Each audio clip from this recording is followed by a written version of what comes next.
Hi friends, எல்லோரும் எப்படி இருக்கீங்க? கர்த்தருடைய கிருபையால் எல்லோரும் நல்லா இருக்குன்னு சொல்லிட்டு நான் விசுவாசிக்கிறேன். இந்த நாளில் கூட ஒரு வேத பகுதியை பார்க்கலாம். ஒரு முதலாளி என்ன பண்ணுறாரு அப்படின்னா, ஒரு பில்டிங்கை எனக்காக கட்டித்தரணும் அப்படின்னு சொல்லிட்டு ஒரு இன்ஜினியர்கிட்ட வந்து சொல்கிறாரு. அந்த இன்ஜினியர் வந்து ஒரு பிளான் எல்லாம் போட்டு கொடுத்து, இதை கட்டுறதுக்கு வருஷக்கணக்காக ஆகும் அப்படின்னு சொல்லிட்டு அவர் சொல்கிறாரு. சரி, நீங்கள் கட்டுங்க அப்படின்னு சொல்லிட்டு அந்த இன்ஜினியர் பார்த்து சொல்கிறாரு. இன்ஜினியர் வந்து ஒவ்வொன்றா வந்து என்னென்னா கட்டி பெரிய பில்டிங் ஆக்கி, அந்த பில்டிங்கை வருடங்கள் கழித்து அந்த பில்டிங்க்கு வந்து என்னென்னா கிரகப்பிரவேசம் பண்ணுறாங்க ஃப்ரெண்ட்ஸ். அந்த பில்டிங் வந்து அந்த இன்டீரியர் ஒர்க்கெல்லாம் வந்து அழகாக எவ்வளோ வடிவமைச்சு அவங்க வந்து கட்டியிருப்பாங்க அப்படின்னு சொல்லிட்டு, அந்த உள்ள ஒவ்வொரு திங்ஸையும் வச்சு அந்த பில்டிங்க்கு ஒரு அழகையே சேர்க்குறாங்க. எப்போ வந்து என்னென்னா, அந்த பில்டிங்குள்ளே வந்து ஒரு சின்ன சின்ன பொருட்கள் எல்லாம் வரும்பொழுது தான் வந்து என்னன்னா, அந்த பில்டிங் பார்க்குறக்கே ரொம்ப அழகாகவும் அதிசயமாகவும் இருக்கும் ஃப்ரெண்ட்ஸ்.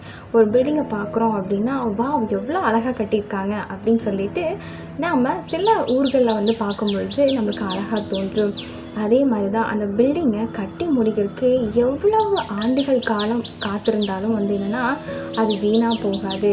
அதே போல் தான் ஃப்ரெண்ட்ஸ், நம்ம பிரசங்கியில் வாசிக்கிறோம் 3ஆம் அதிகாரம் 11ஆம் வசனத்தில் நம்ம வாசிக்கிறோம், அவர் சகலத்தையும் அதின் காலத்தில் நேர்த்தியாய் செய்கிற தேவன் என்று வாசிக்கிறோம் ஃப்ரெண்ட்ஸ். இந்த நாளில் உங்களுடைய வாழ்க்கையில் எப்படி ஒரு பில்டிங் வந்து கட்டி முடிக்க பல ஆண்டுகள் கணக்கு ஆகிறதோ, அதே போல் நம்மளுடைய வாழ்க்கையிலும் அதின் காலத்தில் வந்து அவர் வந்து நேர்த்தியாக செய்கிற தேவனாக இருக்கிறார். நம்ம ஒன்று வேண்டுறோம் அப்படின்னா கடவுள்கிட்ட சம்டைம்ஸ் நம்மளுக்கு வந்து அது கிடைக்கிறதில்ல. ஆனால் ஒரு சில ஆண்டுகள் காலம் வந்து நம்ம காத்திருக்கும் பொழுது அது வந்து விலையேற பெற்றதாக இருக்குது ஃப்ரெண்ட்ஸ். அதனால் நீங்கள் என்னென்ன காரியத்துக்கெல்லாம் நீங்கள் வேண்டிகிட்ருக்கீங்களோ அந்த காரியம் இந்த சில நாட்களில் அது நடக்க போகிறது. அது வந்து உங்களுக்கு கண்கள் காணப்போகிறது. நீங்கள் என்ன பண்ணணும் அப்படின்னா, பொறுமையாக அதற்காக அந்த நன்மை வருகிறதுக்காக நீங்கள் பொறுமையாக காத்துட்ருக்கணும் ஃப்ரெண்ட்ஸ்.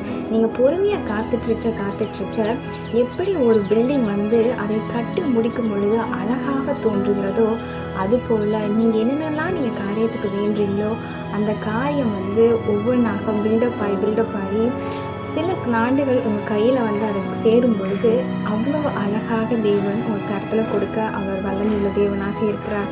நீங்கள் ஒன்றே ஒன்று பண்ணணும், காட் மேலே நீங்கள் பிலீவ் பண்ணுங்கள், நம்பிக்கையாக இருங்க. கர்த்தர் உங்களுக்கு ஏற்ற நேரத்தில் வந்து சகலவற்றையும் அதின் காலத்தில் நேர்த்தியாய் செய்கிற தேவன் உங்களோடு கூட இருக்கிறார்.